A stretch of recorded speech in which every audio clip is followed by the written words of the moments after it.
Work या फिर कार्य। विच एजेंट कॉजेज और tends to cause motion in a body.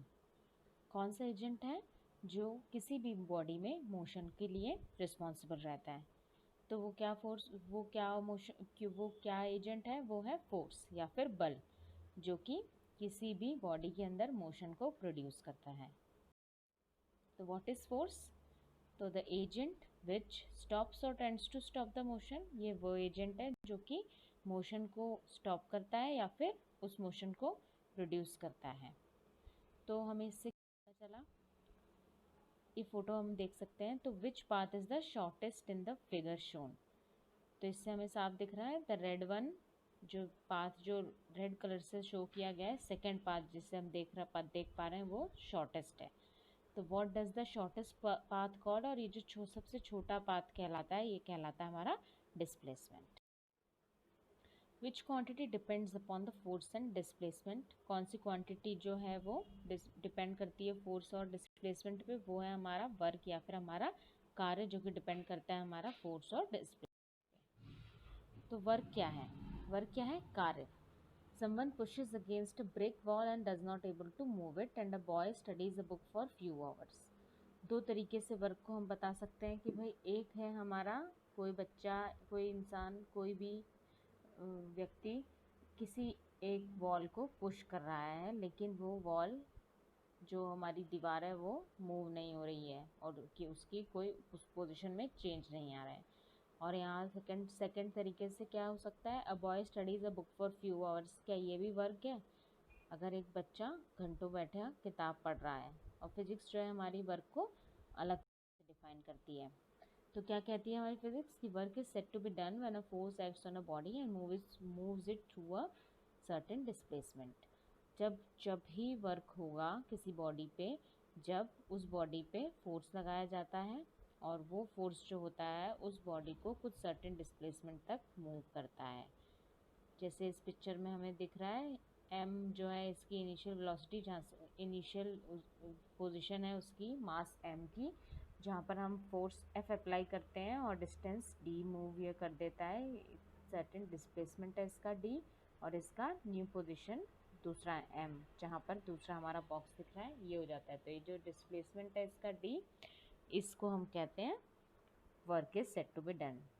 तो जब किसी वस्तु पर हम कोई बल लगाने से उस वस्तु के बल की दिशा में विस्थापन होता है, चेंज आता है उसकी उसके बॉडी की पोजीशन में, तब हम उससे कहते हैं कि उस पर वर्क हुआ है या फिर कार्य हुआ है। तो उदाहरण के लिए, जैसे कि जब कोई व्यक्ति किसी कार्यालय या घर की सीढ़ियाँ चढ़ता दिखाई दे रहा है, तो कहा जाता है कि कार्य हुआ है, क्योंकि वह ग्रेविटी फोर्स जो है हमारा उसके विपरीत वो गतिशील हो रहा है वो इंसान। और ये हम देख सकते हैं कि किसी बल द्वारा किया गया कार्य दो कारकों पर, दो फैक्टर्स पर ही निर्भर करेगा। फर्स्ट है हमारा बल की मात्रा, कि क्या फोर्स हमने अप्लाई किया, मैग्नीट्यूड ऑफ फोर्स, और दूरी, डिस्प्लेसमेंट कितना, जिसके जरिए वस्तु बल की दिशा में गतिशील होता है। तो कितना फोर्स एप्लीकेशन हुआ और कितना डिस्प्लेसमेंट उस बॉडी ने मूव किया। तो ये दोनों डिपेंड करेंगे हमारे कितना वर्क डन हुआ है।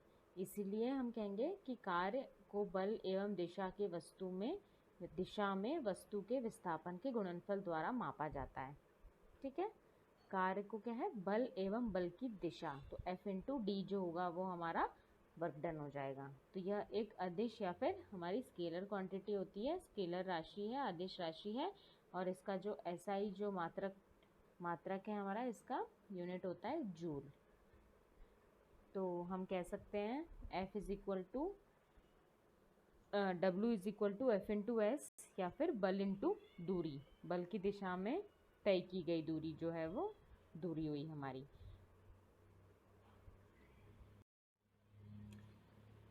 तो यही बात जो अभी हमने डिस्कस की, जब हम किसी भी बॉडी पर फोर्स अप्लाई करेंगे तो वो डिस्प्लेसमेंट डी मूव करेगी, और इसलिए हम वर्क को कह सकते हैं W is equal to F into D.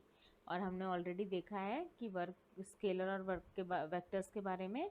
तो वर्क जो होता है हमारा अदिश राशि होती है, वो हमारी स्केलर क्वांटिटी होती है, जिसकी SI यूनिट है हमारी joule. If the force makes an angle theta with the direction of the displacement, और अगर जब फोर्स है जो हमारा, जो फोर्स एप्लीकेशन कर रहे हैं, तो जो डायरेक्शन है हमारा डिस्प्लेसमेंट का, उस पर अगर फोर्स जो हमारा एंगल थीटा एंगल बनाता है, तो उसमें हम क्या करते हैं, उस कंपोनेंट का फोर्स का कंपोनेंट हम डायरेक्शन ऑफ डिस्प्लेसमेंट में इंक्लूड करते हैं। तो इससे क्या हो जाता है हमारा W is equal to F S cos theta, जहाँ पर थीटा क्या है, बल और विस्थापन के बीच का यह कोण है। 1 जूल क्या है हमारा, when a force of 1 newton moves a body through a distance of 1 metre in the direction of force, then the work done is equal to 1 joule. अब एक चीज़ में इसमें नोट करने लायक क्या हुई कि जो कार्य है हमारा, वर्क है, वर्क करने के लिए किसी बल के लिए एक तो एक कंडीशन ज़रूरी है कि उस वस्तु पर वो जो वस्तु जिस पे भी जो भी हमारा ऑब्जेक्ट है उस पे गति पैदा करें, अर्थात या तो यदि तय की गई दूरी शून्य है, ज़ीरो है, अगर डिस्प्लेसमेंट ज़ीरो है तो किसी वस्तु पर किया गया कार्य भी ज़ीरो हो जाएगा। ठीक है, उदाहरण के लिए हम ये देख सकते हैं, यदि कोई व्यक्ति किसी दीवार को धक्का देता है तो वह दीवार स्थिर रहती है, तब उस व्यक्ति द्वारा दीवार पर किया गया कार्य शून्य कहलाएगा, ज़ीरो कहलाएगा। लेकिन अगर व्यक्ति द्वारा खुद के शरीर पर किया गया कार्य शून्य नहीं होगा, क्योंकि दीवार को धक्का देने के दौरान व्यक्ति ने ऊर्जा का प्रयोग किया है, जिसके कारण उसकी मांसपेशियों में खिंचाव आया और उससे थकान महसूस हुई। इसे हम एक उदाहरण से और समझते हैं कि यदि कोई व्यक्ति अपने हाथों में भारी सूटकेस लेकर बस स्टॉप पर स्थिर खड़ा है तो वह जल्द ही थक जाएगा, लेकिन इस स्थिति में कार्य नहीं कर रहा है, क्योंकि व्यक्ति द्वारा उठाया गया सूटकेस बिल्कुल भी गतिशील नहीं है।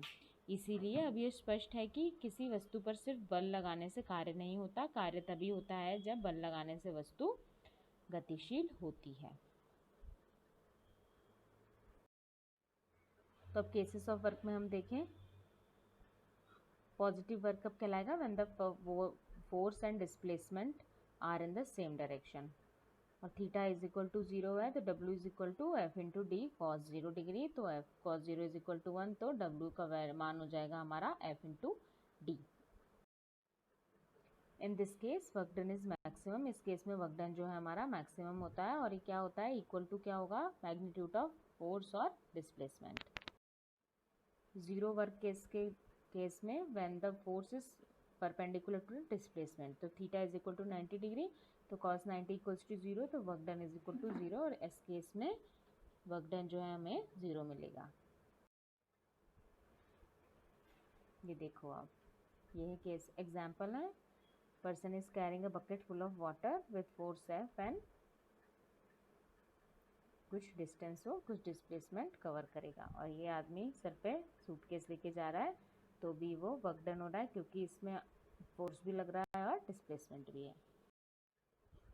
Negative work, when the force and displacement are in opposite direction, theta is equal to 180, तो cos 180 इज -1, तो F into D into -1 equals to -FD, तो यहाँ पर हमारा माइनस नेगेटिव वर्क होगा।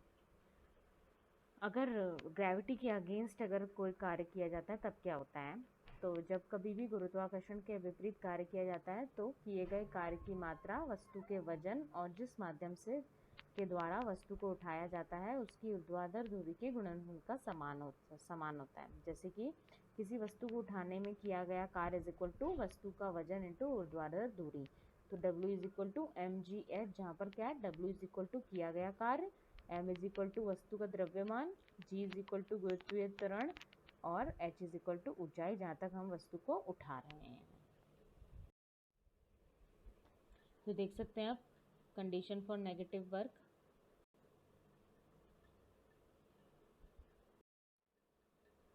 अब देखिए इसमें गिवन डेटा है, एक्टिविटी है कि applied force is equal to 300 newton है, डिस्प्लेसमेंट कवर्ड है 10 मीटर, और एंगल क्या है, theta is equal to 60 degree, हमको निकालना है इसमें वर्क। तो इजी है, FD cos थीटा से आप वर्क डन निकाल सकते हैं। तो what is the definition of work? It is a product of displacement and component of force along the displacement. What is the unit of work? It is joule. It is a scalar quantity. तो example देना है हमें positive work का, तो pushing something horizontally is an example of positive work. किसी भी वस्तु को हम हॉरिजॉन्टली पुश करेंगे तो वो पॉजिटिव वर्क है। नेगेटिव वर्क क्या है? लिफ्टिंग समथिंग, जहाँ पर lifting something vertically upwards is an example of negative work. किसी को हम वर्टिकली अपवर्ड लिफ्ट कर रहे हैं तो वो नेगेटिव वर्क है।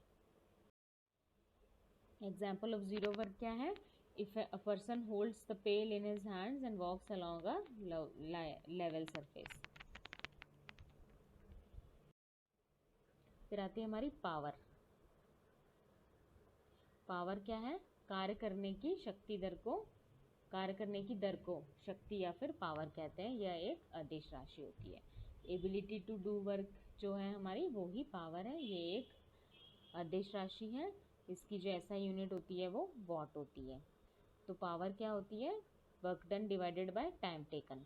तो किया गया कार्य बटे कार्य करने में लगा समय, या फिर P is equal to W divided by T, जहाँ पर P क्या है? हमारी शक्ति है, W इज इक्वल टू किया गया कार्य है, और T इज इक्वल टू कार्य करने में लगा हुआ हमारा समय।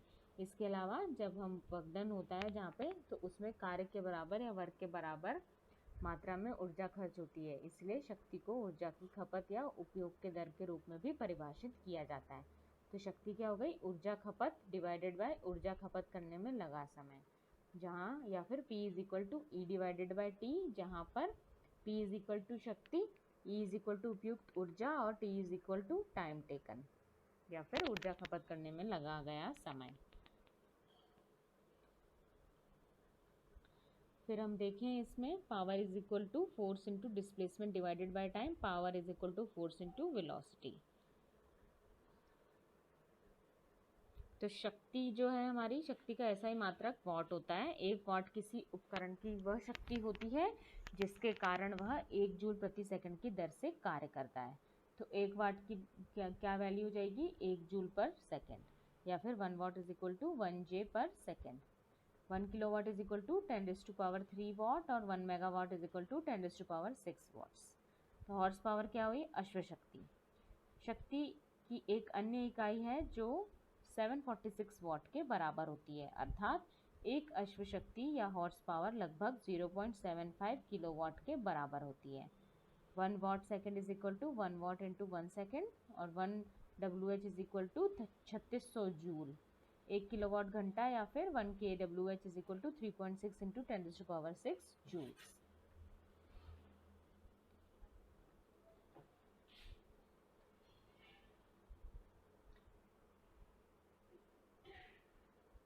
ऊर्जा संरक्षण का सिद्धांत है कंजर्वेशन ऑफ एनर्जी पावर। ऊर्जा न तो निर्माण होती है, न ही उसका विनाश होता है। ऊर्जा को सिर्फ एक रूप से दूसरे रूप में परिवर्तित किया जा सकता है।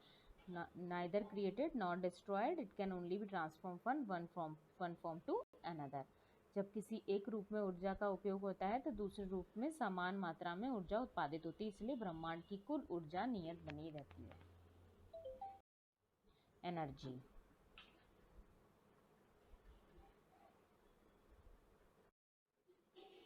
एनर्जी क्या है? 2 तरीके की एनर्जी है, पोटेंशियल और काइनेटिक। तो first of all, what is energy? Energy किसी वस्तु द्वारा कार्य करने की क्षमता को ऊर्जा कहते हैं। ऊर्जा एक अदिश राशि है, अर्थात इसमें सिर्फ परिमाण होता है और दिशा नहीं होती है, और इसका एसआई मात्रक जो है वो जूल होता है। तो 1 जूल कार्य करने के लिए आवश्यक ऊर्जा को 1 जूल ऊर्जा कहते हैं, और 1 किलो जूल क्या हो गया? 1000 जूल्स हो जाते हैं। अब कार्य या ऊर्जा के मात्रक के रूप में जूल का नाम ब्रिटिश भौतिक शास्त्री में जेम्स प्रेस्कॉट जूल के नाम पर रखा गया है, और किसी वस्तु द्वारा खुद पर किए कार्य से उत्पन्न ऊर्जा को यांत्रिक ऊर्जा कहते हैं, मैकेनिकल एनर्जी। तो ये 2 प्रकार के हो सकते हैं, पोटेंशियल एनर्जी और काइनेटिक एनर्जी, स्थैतिक ऊर्जा या गतिज ऊर्जा। तो हम देखें, काइनेटिक एनर्जी दिखती है हमें। Kinetic energy is the energy due to motion. ये किसी भी वस्तु में उस गति के कारण उत्पन्न ऊर्जा को गतिज ऊर्जा कहते हैं। यदि m द्रव्यमान की वस्तु में v गति से गतिशील है तो वस्तु की जो गतिज ऊर्जा होगी वो क्या होगी? फॉर्मूला क्या है? ke बराबर half into M into V square. उपरोक्त सूर्य जो हमें जो ये फॉर्मूला मिला, इसमें हमें क्या पता चला? यदि वस्तु का द्रव्यमान दुगना हो जाएगा तो उसकी गतिज ऊर्जा भी दुगनी हो जाएगी, और अगर उस वस्तु का द्रव्यमान आधा हो जाएगा तो उसकी गतिज ऊर्जा या काइनेटिक एनर्जी भी आधी ही रह जाएगी। यदि किसी वस्तु का वेग दुगना हो जाए या फिर वेलोसिटी दुगनी हो जाए तो उसकी गतिज ऊर्जा 4 गुनी हो जाएगी, और यदि वस्तु का वेग आधा कर दिया जाए तो उसकी गतिज ऊर्जा 1/4 ही रह जाएगी। गतिज ऊर्जा जो है हमारी काइनेटिक एनर्जी और जो संवेग है मोमेंटम, उसके बीच एक संबंध है। Kinetic energy is equal to p²/2m, जहाँ पर p is equal to momentum is equal to mv। तो इसमें देखिए इस बेसिस पे हम क्वेश्चन देखते हैं। v is equal to 150 kilometre per hour दे रखा है और mass is equal to 624 kg दे रखा है इसमें। ठीक है, तो इसमें हमें पता लगाना है काइनेटिक एनर्जी क्या होगी। तो स्पीड को हम मीटर पर सेकंड में कन्वर्ट कर लिया और काइनेटिक एनर्जी का फॉर्मूले में सब्स्टिट्यूट करते हुए हाफ mv² में हमने वैल्यू पुट कर दी, तो इससे हमारा 54,1753.34 जूल्स हमारा इससे आंसर आ जाएगा। फिर आती है हमारी पोटेंशियल एनर्जी या फिर स्टैटिक ऊर्जा। तो potential energy is the energy possessed by an object due to its position और स्टेट। तो P is equal to mgh। तो अपने स्थान या फिर आकार की वजह से किसी वस्तु में कार्य करने की क्षमता या फिर किसी वस्तु की स्थिति या आकार की वजह से उसमें उत्पन्न ऊर्जा को हम स्थितिक ऊर्जा कहते हैं। उदाहरण के लिए हम देख सकते हैं ऊंचाई पर एकत्रित जल की ऊर्जा, एक घड़ी में लगी स्प्रिंग की ऊर्जा, जमीन से ऊपर अपनी स्थिति की वजह से किसी वस्तु में जो उत्पन्न ऊर्जा को गुरुत्वीय स्थितिज ऊर्जा कहते हैं। वस्तु के आकार और आकृति में बदलाव की वजह से उत्पन्न ऊर्जा को प्रत्यास्थ या फिर राष्ट्रिक स्थितिज ऊर्जा कहते हैं। पृथ्वी में गुरुत्वाकर्षण क्षेत्र में किसी भी वस्तु की स्थितिज ऊर्जा जो होती है वो mgh होती है, जहाँ पर m क्या होता है द्रव्यमान, g इज इक्वल टू गुरुत्वीय त्वरण और h इज इक्वल टू पृथ्वी के सतह से वस्तु की ऊंचाई। तो यहाँ पे दिख रहा है load with the mass of 5 kg, उसको लिफ्ट किया है पुली से, एक हाइट दे रखी है उसमें 0.8 मीटर फॉर पाइल वर्क। यहाँ पे g इज इक्वल टू हमें 9.81 मीटर पर सेकेंड स्क्वायर यूज़ करना है, इससे हमें mgh से पोटेंशियल एनर्जी कैलकुलेट करनी है। तो m इज इक्वल टू द्रव्यमान है, तो वहाँ पर आप m की जगह 5 kg पुट करें, g की वैल्यू 9.81 और h की वैल्यू 0.8 मीटर, जिससे हमें 39.24 जूल इसका आंसर मिल जाता है। Principle of conservation of energy क्या है? Energy can not be created and destroyed, energy can change from one form to another, और टोटल एनर्जी जो होती है वो होती है। तो how energy can be transform from one form to another? कोई भी एनर्जी है, केमिकल एनर्जी, जैसे कि हम इसमें देख सकते हैं कि हमने कैनन फायर किया तो उसमें chemical energy, kinetic plus potential energy, फिर लेस काइनेटिक एनर्जी और मोर पोटेंशियल एनर्जी, वो जो हमारा बुलेट निकल रहा है उससे, या फिर जो भी हमारा डेटोनेटर है वो फटके वहाँ से किस में कन्वर्ट हो रहा है टू हीट एनर्जी या फिर काइनेटिक एनर्जी ऑफ मॉलिक्यूल्स, इस तरीके से। तो energy can not be created और destroyed, just changes its forms. तो रोलर कोस्टर में देखिए क्या क्या एनर्जी इन्वॉल्व है, पोटेंशियल एनर्जी है, काइनेटिक एनर्जी है, पोटेंशियल प्लस काइनेटिक एनर्जी, और ये चेंज होती रहती है alternatively. So this is the revision that which helps in doing work is known as energy, potential and kinetic energy, two types of energies. The stored up energy which has the potential to do work is called the potential energy. Energy due to position or stored energy measured by PE is equal to mgh. A potential is calculated by potential energy is calculated by object's weight multiplied by the Earth's gravitational pull or multiplied by the distance of the object can fall, distance the object can fall. Examples देख लीजिए, stretching a rubber band stores energy, water at the top of the waterfall stores energy, yo-yo in your hand store energy because of its position, or drawing a bow because it also stores energy because of its position. So when the position of an object is altered, it creates potential energy. A yo-yo on the table does not have energy, but when picked up, it alters its position, and now it has the ability to do work. A boat does not have a capacity to do work unless it's held at an elevated position. Kinetic energy, every moving object has energy. The energy that a body gets because of its motion is known as kinetic energy. measured by half mv square. Example, shooting a rubber band, water falling over a wall, a yo-yo in motion, releasing the arrow from the bow. Conversion of energy, potential energy gets converted to kinetic energy in both of these examples. ये yo-yo देख लीजिए, हाथ में ये waterfall है और एक ये roller coaster. So when energy stored begins to move, the object now transfers from potential energy to kinetic energy. जैसे कि जब standing still है तो potential energy है और when the person starts running, it converts to kinetic energy.